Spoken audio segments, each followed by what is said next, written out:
You're listening to From Atoms to Axons with Ibrahim Shahrur and Bilal Hamoud. Welcome back, ladies and gentlemen. Abe, today I want to talk about our show.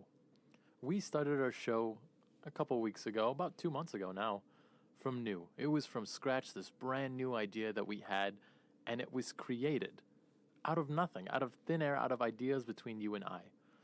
That creation of this idea for this show is kind of the basis of what we want to talk about on this week's episode.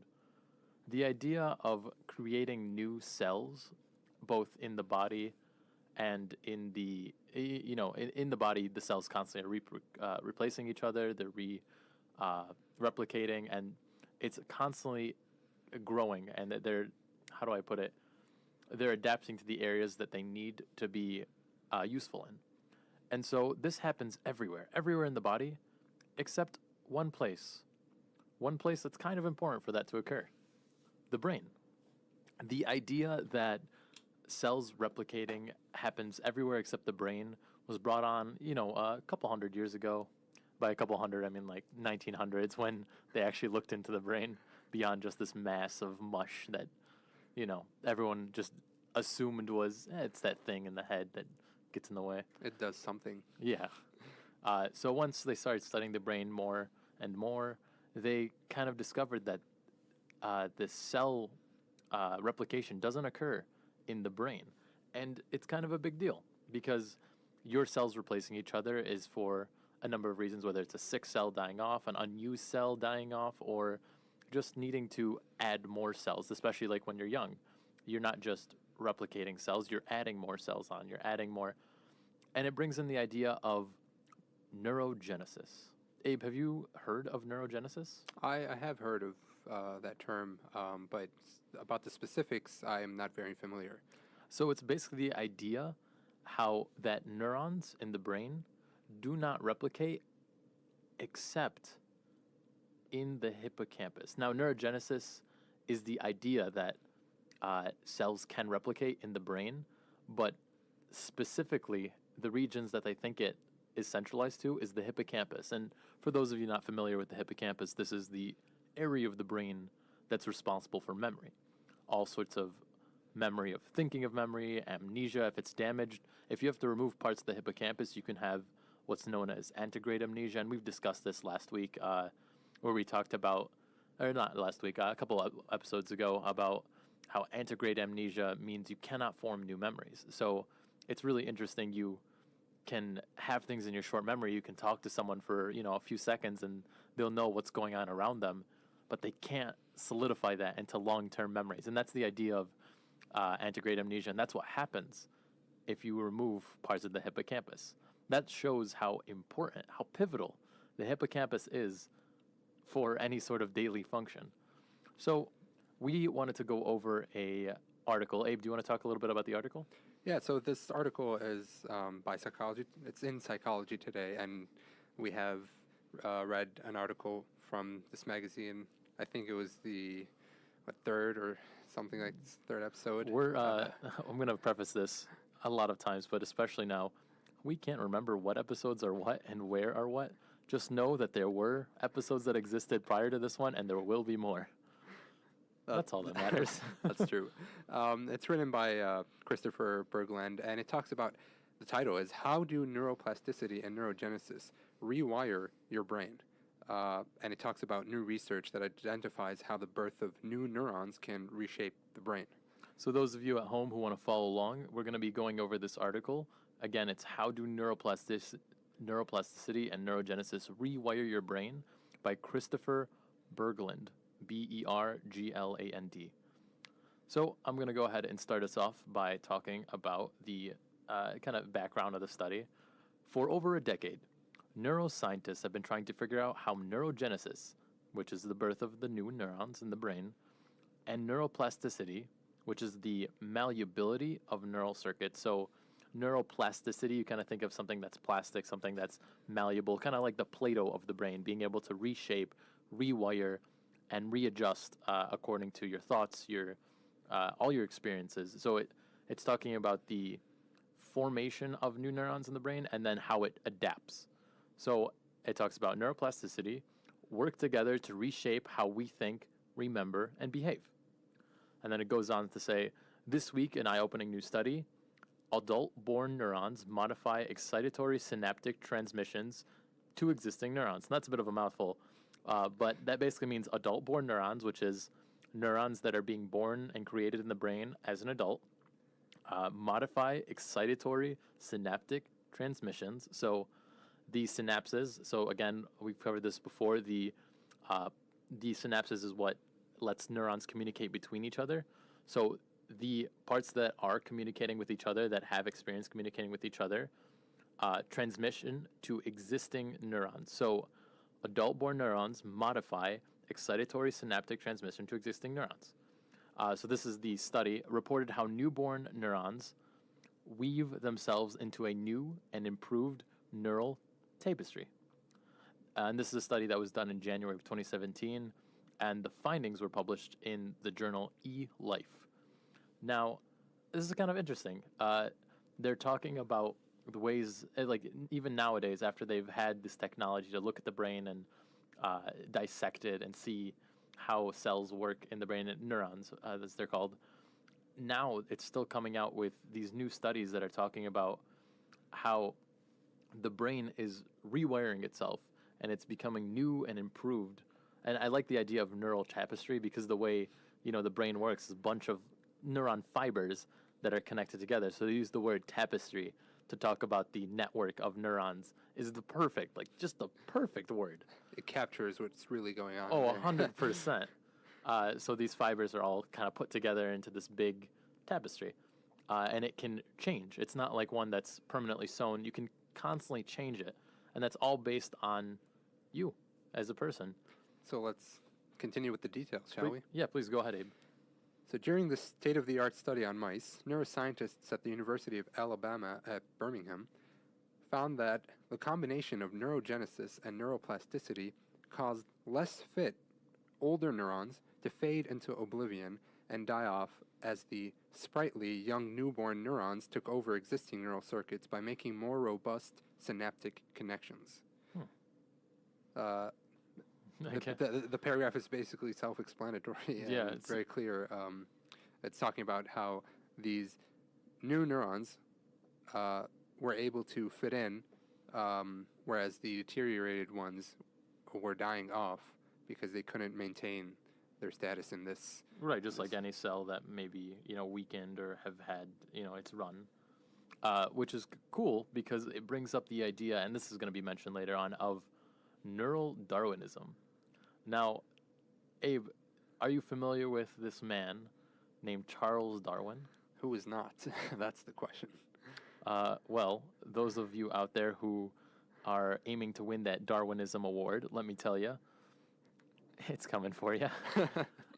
So Charles Darwin, just to give you guys a brief idea, the guy who believes in the theory of natural selection and evolution. So for those of you not familiar with natural selection, survival of the fittest. Whoever's strongest survives, the weak ones get, killed off.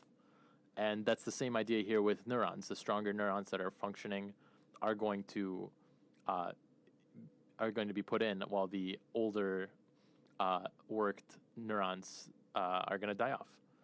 So we go on to the next paragraph.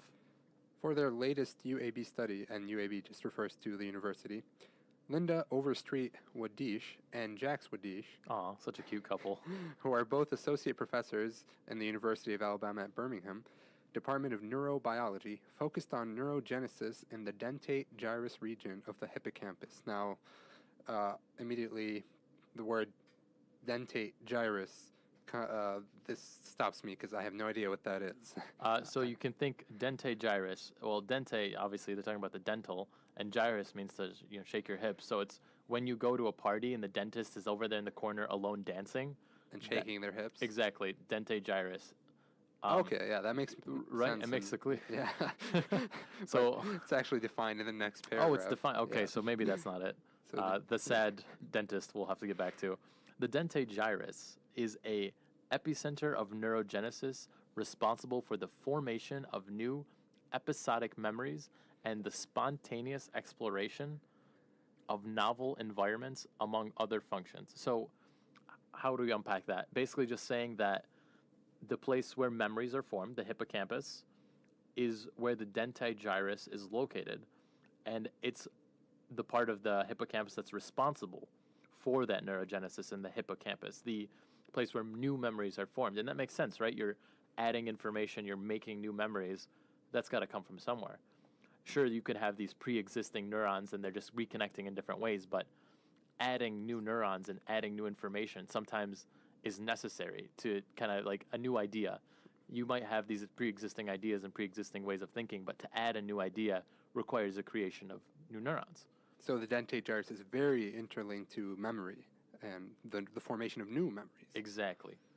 So we move on and say, more specifically, the researchers focused on newly born granule cell neurons in the dentate gyrus. Now, granule cell neurons just mean the most common neurons in the brain. So from this point forward, we'll just refer to them as the neurons. That's pretty much it. So the newborn neurons in the dentate gyrus must become wired into a neural network by forming synapses via neuroplasticity in order to stay alive and participate in ongoing neural circuit function. So again, that idea of neural Darwinism comes into place. Use it or lose it. If you don't use your neurons in your brain, if you're not constantly activating them, if you're not practicing piano per se, or practicing that instrument your mom really wants you to learn, but you don't want to, if you don't keep up with it, you're not going to be able to retain that later on in life. I like that slogan you used, use it or lose it. Use it or lose it, exactly. It's like neurons that fire together, wire together. Exactly. It's very similar to that, the slogan of neurons that wire together, fire together. So then we continue on, and it says there are only two major brain regions that are currently believed to have the ability to continually give birth to new neurons via neurogenesis in adults. One is the hippocampus. So we just discussed about the hippocampus. It's complete importance to long-term memory, spatial memory. It's, central to any sort of memory. And the second is in the cerebellum, which is responsible for muscle memory, coordination, motor movement. So the cerebellum, for those of you not familiar, is this part of the brain that's right around, right beneath kind of like the occipital lobe, right next to the brain stem above it. It's the most densely packed region of the brain. So let's say your frontal lobe contains 10 neurons spread throughout the, allotted space. The bulk of them? Yeah, the bulk of them are in the cerebellum. It's just this very densely packed, filled with neuron cells. So that is the second area. The second is the cerebellum. Notably, the neuron cells have the highest rate of neurogenesis, both in the hippocampus and the cerebellum. So we continue on. Interestingly, moderate to vigorous physical activity is one of the most effective ways to stimulate neurogenesis and the birth of new cells. Now that's completely, how does exercise get brought into the creation of new cells? Well, you can think about it this way. If you're sitting on the couch all day, clicking, liking, tweeting,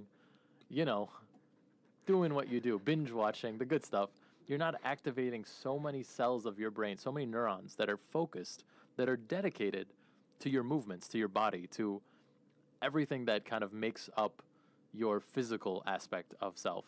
So if you're not activating them regularly and often, then all that neurogenesis that occurs in motor memory, which is the cerebellum aspect of it, isn't being used, isn't being utilized. And if you are just binge watching and not really activating your brain, critically thinking, then it's not going to factor in the hippocampus because, if you're just thinking, or watching, you're just taking in, you're not critically analyzing, and critically analyzing is crucial for new memories to form.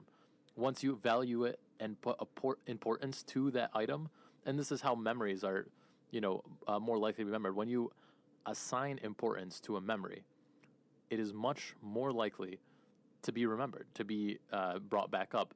And that just makes sense. It seems obvious, but it's crucial to apply those critical thinking skills, those ideas and value to whatever idea or, Bio 1500 exam you're trying to learn.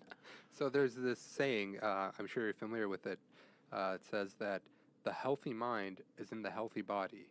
And when I read this article, this paragraph, it sort of strengthens this saying by saying that if you want to generate new cells, then you better engage in physical activity. So there's sort of this relation between the physical and the mental, and they help each other out. So I think the saying has some merit. Yeah, no, they go hand in hand, I'd say. And it's kind of that idea of exercise helps stimulate the brain, and exercise is really good for getting the endorphins going, and just to comprehend how much benefit exercise can add to the human body, to the way your memory works, to the endorphins that adjust your mood, everything is so contingent. It's so contingent on exercise that people don't value it as much. Like, if people understood the value of exercise, people with their gym membership should start going to the gym and not just keep on paying donations. Listen, right? 2019's coming up. Those New Year resolutions better last more than 2 weeks. I hear Planet Fitness is only $10, and for all you Wayne State students out there, the gym is included in your tuition. So go. It's free. It's free. I mean, they charge you for it, but they're going to charge you for it regardless. So, right. So go. It's free. It's free after you pay tuition. Right. And they have a rock wall, which isn't free, but they have weights, they have a track, they have all this stuff. Go between classes, half an hour. You'll be shocked to see how much of an effect that can have, a profound effect over a week. How much better you'll do on exams, how much better you'll feel. And the stress will start to melt away. But that's our PSA for the day. More coming. More coming. Also, don't forget to go vote. We'll talk about that right near our intermission. But let's continue with this wonderful article by Christopher Berglund, who I'm starting to really like. This guy's article. Well written. Very concise and to the point. Now, Abe, would you like to continue? Yeah, sure. Interestingly, let me just repeat the first part of this paragraph. Interestingly, moderate to vigorous physical activity is one of the most effective ways to stimulate neurogenesis and the birth of new neuron cells in the hippocampus and the cerebellum. Now, granule cells, or the neurons, were first identified by Santiago Ramon y Cajal. Now, I probably butchered his name, but that's fine. Who made beautiful sketches in 1899 that illustrate how neurons create synaptic connections with Purkinje cells in the cerebellum. Now, I'm not familiar with a Purkinje cell is, but the granule cells, again, as we discussed, are just the normal cells. The majority of the cells in the brain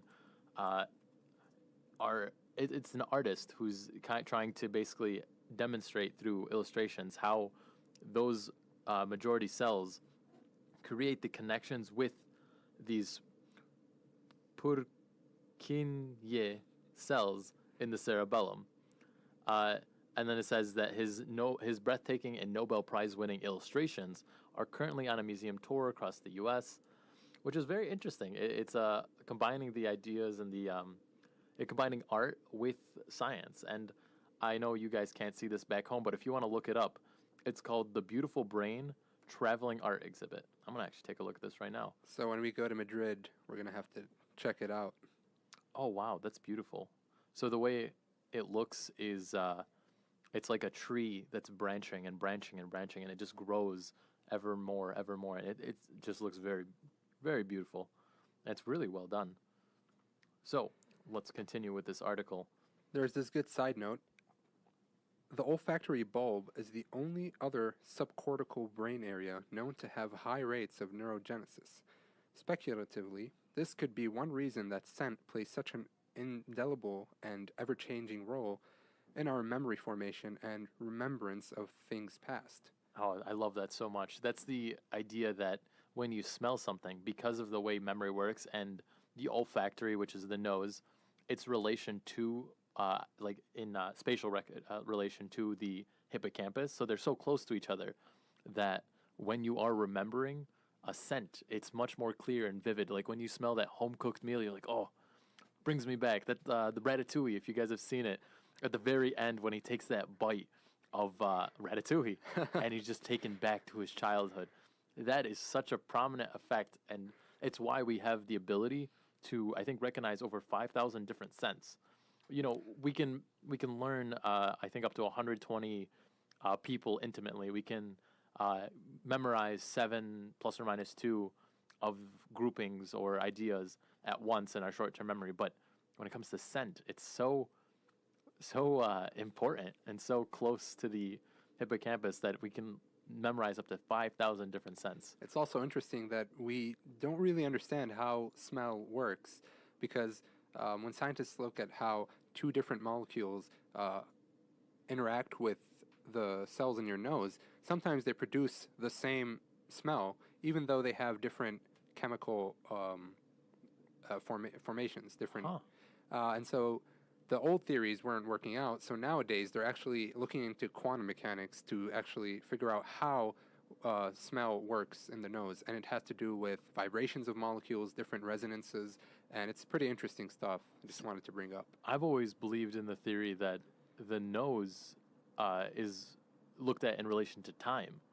So if you've ever heard the common expression that very much scientifically explains this, smell you later. Yeah, it's a very good, a very good explanation as to how time dilation has effects on olfactory sensation. Okay, so we can't continue with this because it's very wrong. This is not a real thing. But scent is important. Scent plays a huge role of memory, and it is very prevalent in how you remember things. Anyway, Abe, I'll smell you later. I'm going to get going here. Please go ahead and continue with this article. All right, continuing on. Neurogenesis and neuroplasticity work together to rewire neural circuitry. One of the key aspects of neuroplasticity is called neural Darwinism, and this is the idea you were bringing up, or neural pruning, which means that any neuron that isn't fired and wired together into a network is likely to be extinguished. The latest UAB research suggests that newborn neurons play a role in expediting this process by winning out in a survival of the fittest type of neuronal battle against their more elderly or worn out counterparts. Now, this summarizes exactly what you were talking about with the this neural Darwinism, which is basically the good neurons that could survive in this environment would win, and they would survive, whereas the bad neurons, the ones that are deteriorated, they're old, they're not working properly, will slowly die off. They won't make the necessary connections, and you won't find them anymore. Right. It kind of reminds me of that quote, "The future is now, old man." And it's just the new neurons looking at the old neurons and replacing them.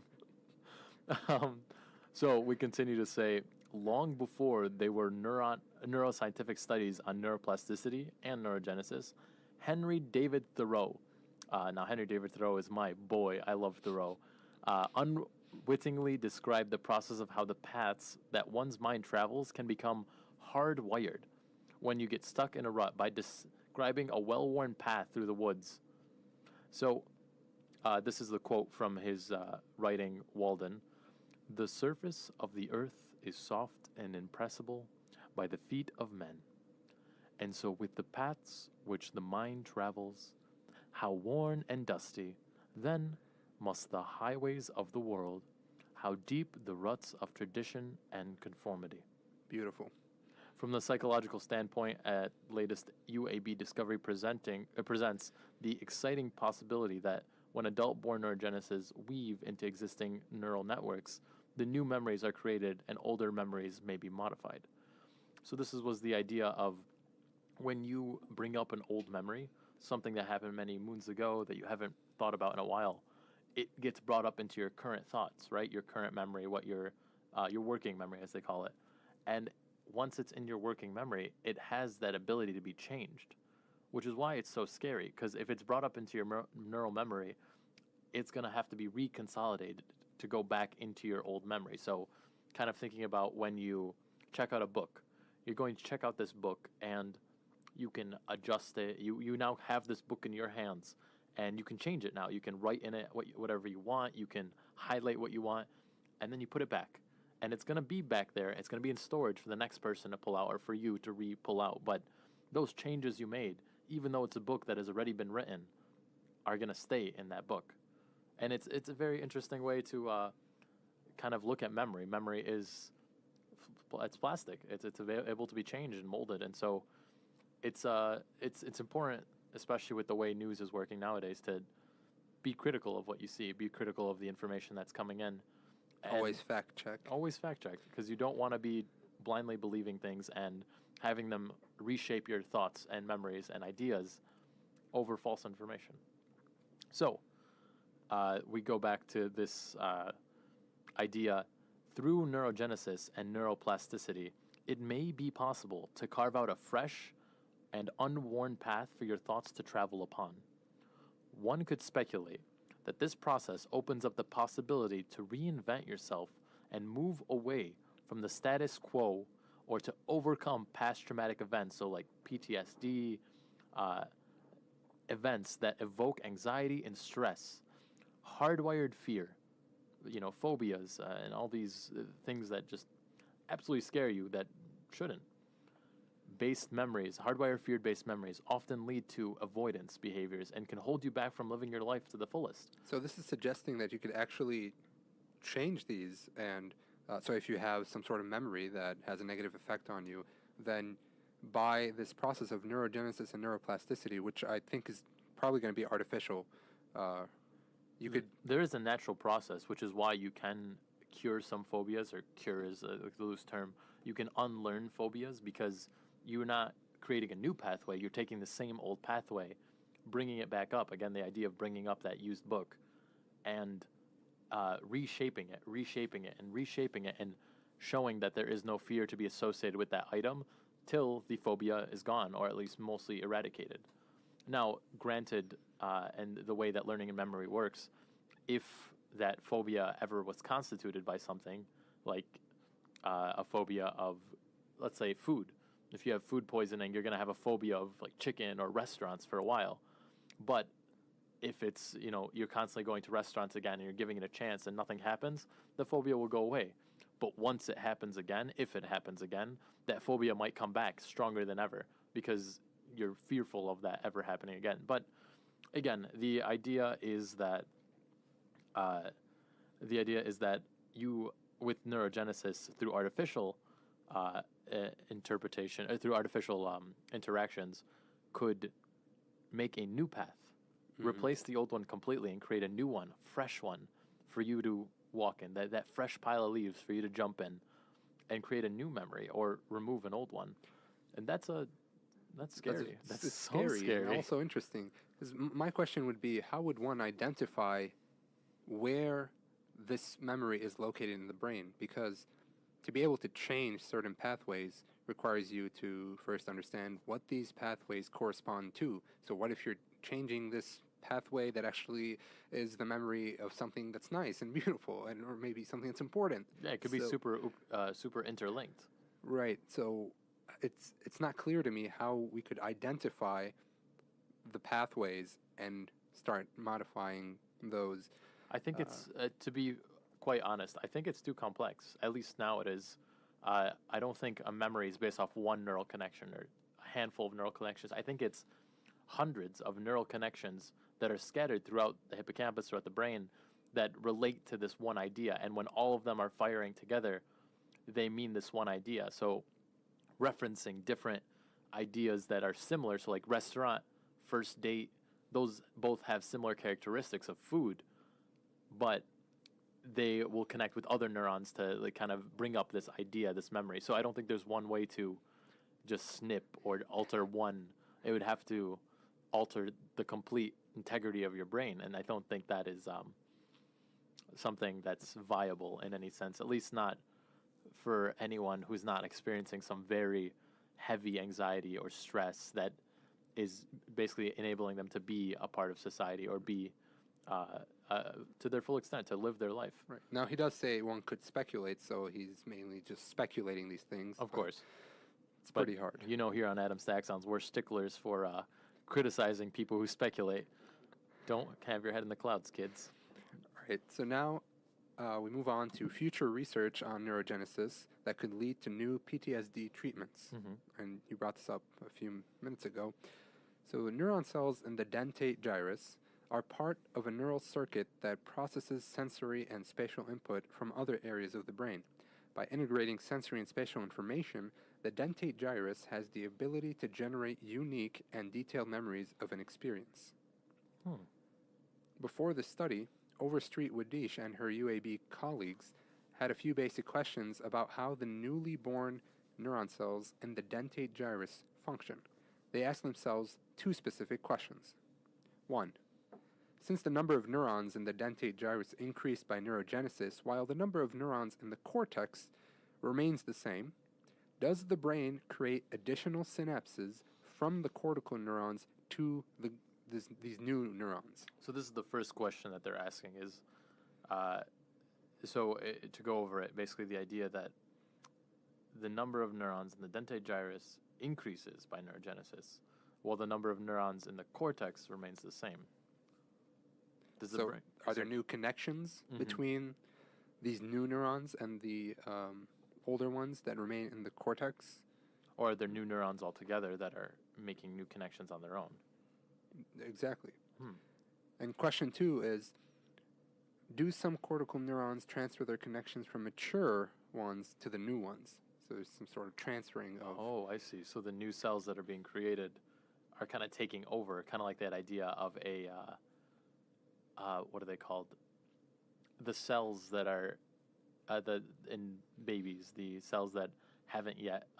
stem cells? Stem cells. The idea that the stem cells haven't found their purpose yet, and so they're adaptable to any situation. Kind of like that. They're new cells that haven't yet adapted to anything yet, and so they're able to adapt to those new situations. They're ready to take their new roles. And that's why it's very, like, if this is true, if this is what happens, then it makes neurogenesis so much more valuable, because they're able to adapt and just take over, which is crazy. Like the idea of adult stem cells is so big because it's a cell that could be put almost anywhere and it would take over, just take over and be fine right away. It's kind of like the idea of being able to find someone who could take over a position just right away and it'd be fine and just constantly replace it and just have no hiccups whatsoever. It's very cool. Very, very cool. So let's see if they could answer these. And then afterwards we will take a brief intermission. Yep.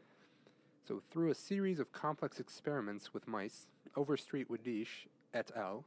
Found that some of the cortical neurons in the cerebral cortex transferred all of their former connections with older granule cells, these neurons, that may have been worn out or past their prime, to the freshly born neurons that were raring to go. So this is pretty interesting because this is answering the question in an interesting way, because there are the connections made by these new cells are taking over the connections made by these older cells, and that gets to question number 2. So the answer is yes. It looks like it is. So kind of similar to that of a stem cell, it is able to take over its old cell's position. This revolutionary discovery, and this is continuing, opens the door to examine how the redistribution of synapses between old and new neurons help the dentate gyrus stay up to date by forming new connections. One of the key questions the researchers wanted to dive deeper in during the upcoming experiment is, how does the redistribution relate to the beneficial effects of exercise, which is a natural way to increase neurogenesis? They're sort of tying these together because, as we mentioned before, the physical activity is a cause of generating new neurons. But these scientists, they want to understand how exactly this happens and how do the old connections transfer to the new neurons, and basically what does exercise have to do with it? How does exercise permit this to happen?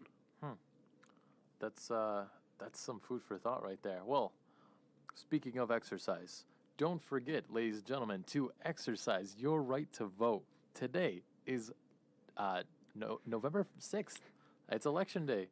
Go out there and make your decisions, because right now there are some crazy propositions out there that could do some great things for this state.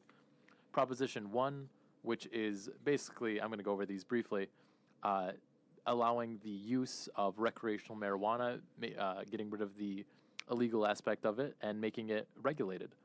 Proposition 2, which I think is very, very important, is creating a independent commission to draw voting districts in Michigan so that people and like the districts that are, gerrymandering, that it's an issue, cannot exist because it'll be a bipartisan group that is unbiased in what they're deciding. And then proposal 3, which should be in existence, at least in my opinion, is making it so that you don't have to register to vote in order to vote. You are a citizen of this country. You should have the ability to vote right away. So this kind of, gets rid of that middleman, that barrier to voting, and allows you to send in an absentee ballot no matter what. So it doesn't have to be you're out of the country. You could just be knowing you're going to have work that day, so you cannot take it off. So it gives you the opportunity still to let your voice be heard without having to miss out on a day of work or a couple hours of work. So make sure you get out there and vote. Ladies and gentlemen, we will be back after these short songs. Come back to us at 6:15 as we dive deeper into the conclusion of this article. We'll see you soon, ladies and gentlemen.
Welcome back, ladies and gentlemen. I really hope you enjoyed that timely, wonderful Christmas music for all of you to enjoy.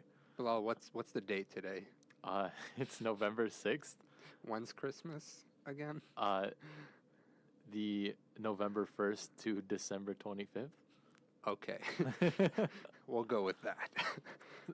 I'm getting a lot of head shaking from the audience, but I stand by my and thumbs downs. Apparently, I stand by my ways. I love Christmas music. But Abe, you said you had some cool insight on the way that gerrymandering works.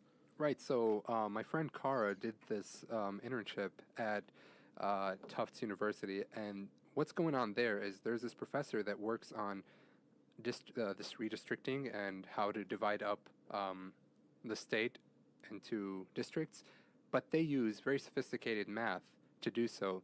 And we all know once you start using math to shape these districts, then the bias immediately goes out, because any argument for or against a certain redistribution is going to be countered by some proofs and some geometry given by these math tools. So it's pretty interesting that this type of research is going on. It's like the intersection of math and political science, and it's pretty cool.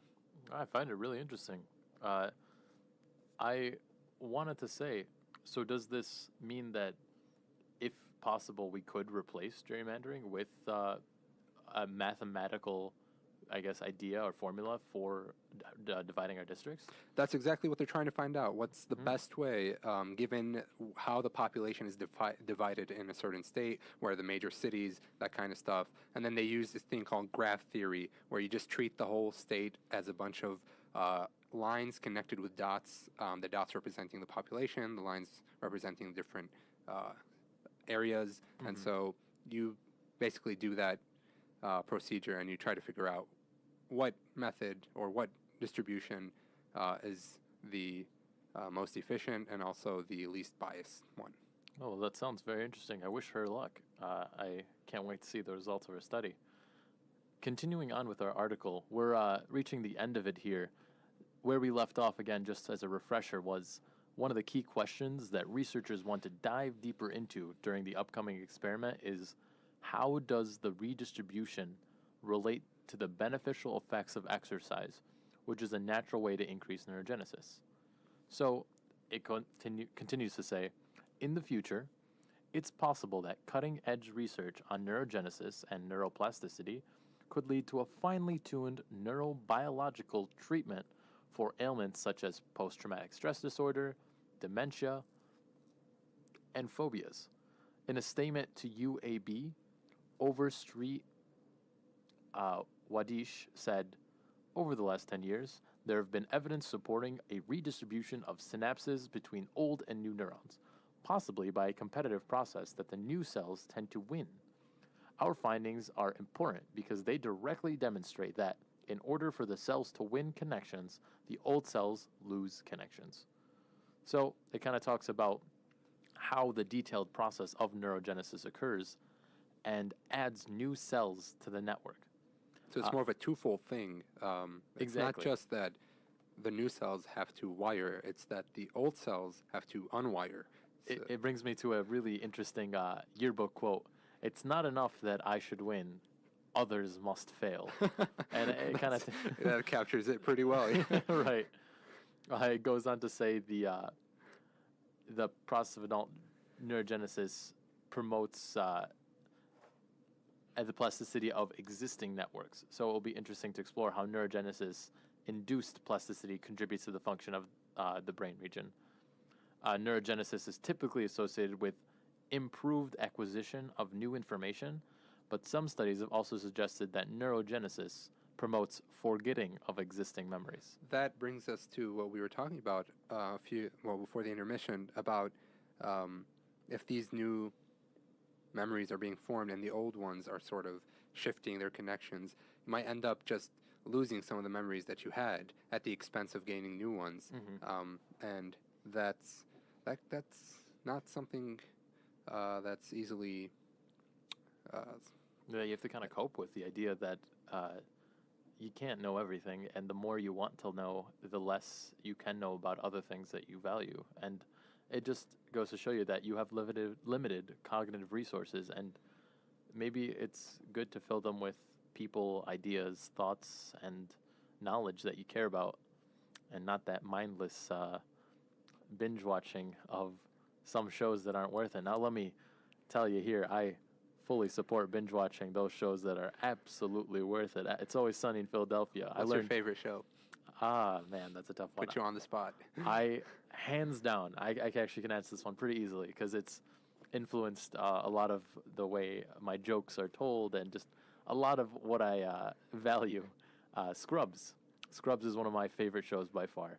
My brother loves Scrubs. It's such a good show. But for me, it's going to be Breaking Bad. Breaking Bad. That is a good show. That is a classic show. And that's one that you can binge watch all you want. You learn so much about how to make meth and all the important lessons of life. We do not encourage that here. No, just to understand the chemistry concepts behind making meth, not actually making meth. Right. Exactly. Back to the article. Back to the article. The author starts to go into detail about a book that he wrote called The Athlete's Way. Basically just a book that kind of talks about the way you can make a regimen of exercise to kind of shape the brain to your advantage. Provides simple, actionable advice and practical ways for you to stimulate neurogenesis and rewire your brain via neuroplasticity and moderate to vigorous physical activity. And then he kind of shamelessly self-plugs for a couple paragraphs. But again, the author is going to be Christopher Berglund, and he did a good job with this article. Let's quickly read the conclusion to wrap this all up. Go ahead. So, these are exciting times in neuroscience. Modern-day neuroscientific techniques are poised to solve many more riddles regarding the complex mechanism by which neurogenesis and neuroplasticity work together as a dynamic duo to reshape our neural networks and functional connectivity between brain regions. Stay tuned for future empirical evidence and scientific research on neurogenesis and neuroplasticity in the months and years ahead. So we should probably look up the new results. I'd love to see if they've been able to find anything new in the past year. This was in 2017, I believe. And this article, it was like the 6th of February, 2017. I don't know, a year is probably not enough time, usually in academia, to generate new results. What, you're telling me if I don't work out for a day, if I work out for a day, I'm not going to just automatically get buff? Nope. Where's my one-a-day abs? I want my one-day abs, Abe. One-day abs. You buy those at the store, I believe. Yeah, you can get them on Amazon. It's 2-day shipping. But you still get it, Prime. But from what I can see, it doesn't look like anything new has been discovered. It talks about more new studies. It talks about the rewiring of the brain, how astrocytes have unexpected roles in brain plasticity, and just the similar concepts that were discussed in this article, but nothing new, groundbreaking discoveries that kind of answer any of these questions so far. Yeah, usually groundbreaking discoveries take a lot of time and a lot of scrutiny. And no, come on, just real quick, just 6 months, I'll change the way you think about physics and neuroscience in every field. Can you, though? I don't think anyone can. You prove Newton wrong? Well, Maxwell did, so why can't I? Okay, true. And Maxwell didn't have the internet. So, Abe, what are your thoughts on this? The idea of being able to rewire your brain and the creation of new cells in the brain. See, now it makes me want to go exercise, like at the moment. Let's go to the gym after this. Yeah. If you're not at the gym, go to the gym. Once again, the Mort Harris Rec and Fitness Center. MHRFC. Is free, quote unquote free.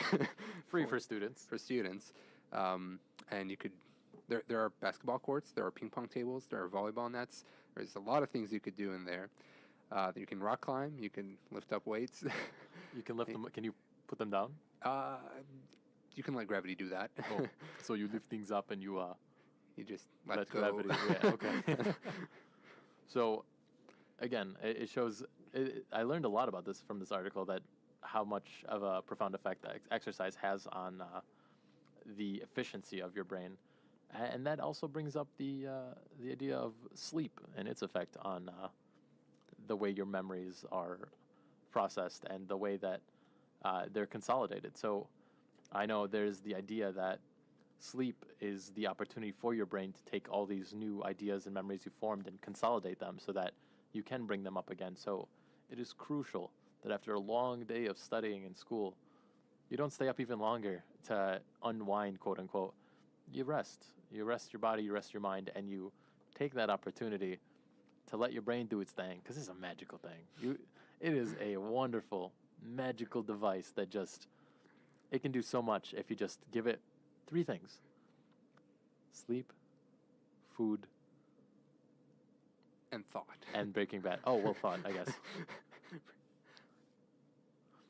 We have a fan who's waving at us. We'd like to give a shout out to Zoe and her significant other, Salah. He's our boy. Shout out to everyone who's listening today. We're very happy that you guys are tuning in. We hope that you're enjoying our show. I'd like to give a quick shout out to the acapella group, who I know has some physics nerds in there, and they're supporting. And then SPS, of course, Society for Physics Students. And the Astronomical Society. Of course, SAS. No one can forget our boys Justin and our girl Amelia. We love those guys so much, and we appreciate all your support. So, I guess to wrap things up today, we're gonna cut it a little short. We're gonna talk about one more thing. Abe, do you know what this thing is? I'd like you to tell me. I'd like you to guess. Does it have to do with chess? It could. Now, I'm a fan of chess, Abe. I'm pretty good. You know, I'm self-proclaimed chess champion, grandmaster, as they put it. Self-proclaimed. You're a grandmaster. Self-proclaimed grandmaster. I play the computer on level 2, and I win almost every time. That's enough. Yeah. Right. Yeah, I believe you. Thank you. Yeah. Ibrahim, did you want to talk about anything chess-related? Yeah, so there's an upcoming chess tournament, which, to my knowledge, is the first in, I'm going to say, 4 years, because that's how long I've been here for, and I haven't seen a chess tournament until now, but the WSU Chess Club is hosting a chess tournament on December 1st. It's open to anybody. And they only have a limited amount of spots. So if you want to participate, make sure you sign up. You can go to DOSO and find the Wayne State Chess Club. And there it should be pretty clear how to sign up. Yeah, you'll find up their contact information in their page, and it'll give you all the details you need. But yeah, we'd like to see you there. I know Abe, I make jokes about me being good because Abe is astronomically good at chess. I think he's a couple wins away from Grandmaster status. I'm okay at chess. He's a very humble man. He's sitting down right now, I can tell you, so he is humble. Thank you. Shout-outs, Kendrick. With that, we hope to see you at the chess tournament. We hope to see you at the polls. We hope to see you at the gym. And you know what? We just hope to see you, because it'd be a lovely day if we get to see you. So have a lovely day, ladies and gentlemen. Thank you once again for tuning in to From Atoms to Axons with Ibrahim Shahrour and Bilal Hamoud. Have a wonderful night.